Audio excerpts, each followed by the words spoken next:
తల్లి ఆ బండి పైన నా పేరు చేర్పేయచ్చు, ఎలక్షన్ అధికారులు నా ఫోటో చేర్పేయచ్చు, కానీ చూడండి అక్కడే ఉంది నేను ఇచ్చిన బండి, ఇక్కడే ఉంది నేను ఇచ్చిన బండి.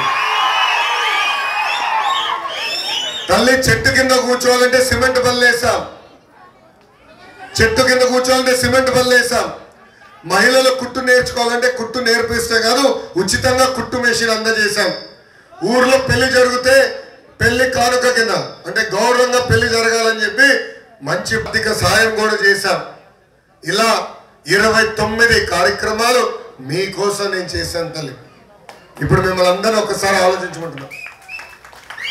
గత 25 సంవత్సరాలుగా మీరు 2 కుటుంబాలకు అవకాశం ఇచ్చారు. మురుగుడు హనుమంతరావు గారి కుటుంబానికి 15 సంవత్సరాలు అవకాశం ఇచ్చారు. మురుగుడు హనుమంతరావు గారు 10 సంవత్సరాలు శాసనసభ్యుడిగా చేశారు. దాంట్లో ఆయన మంత్రిగా కూడా పనిచేశారు. దాని తర్వాత కాండ్రు కమల గారికి మీరు 5 సంవత్సరాలు అవకాశం ఇచ్చారు. ఇప్పుడు గత 2 సార్లు అంటే 10 సంవత్సరాలు ఆళ్ళ రామకృష్ణారెడ్డి గారు కూడా మీరు అవకాశం ఇచ్చారు. తల్లి ఇప్పుడు గుండె పైన చేపెట్టుకుని ఒక్కసారి ఆలోచించండి అమ్మా, ఒక్కసారి ఆలోచించండి. నేను చేసిన పనుల్లో 10% అన్న వాళ్ళ సొంత నిధులు ఖర్చు పెట్టి ఏనాడైనా చేశారా తల్లి? ఏనాడైనా మిమ్మల్ని పట్టించుకున్నారా? ఏనాడైనా ఒక పేద కుటుంబాన్ని ఆదుకుందామన్న మనసు వాళ్ళకి వచ్చిందా తల్లి? నేను ఇక్కడ పుట్టలేదు, నేను ఇక్కడ పెరగలేదు. నేను పుట్టి పెరిగింది హైదరాబాద్లో.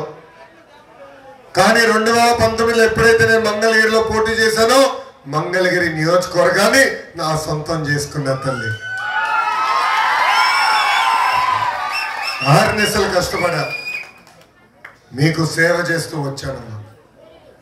ప్రతిపక్షంలోనే మీ లోకేష్ ఇంత కష్టపడ్డాడంటే రేపు అధికారులకు వచ్చిన తర్వాత మన నియోజకవర్గం ఎలా ఉంటుందో ఒక్కసారి అందరినీ ఆలోచించమంటున్నా తల్లి.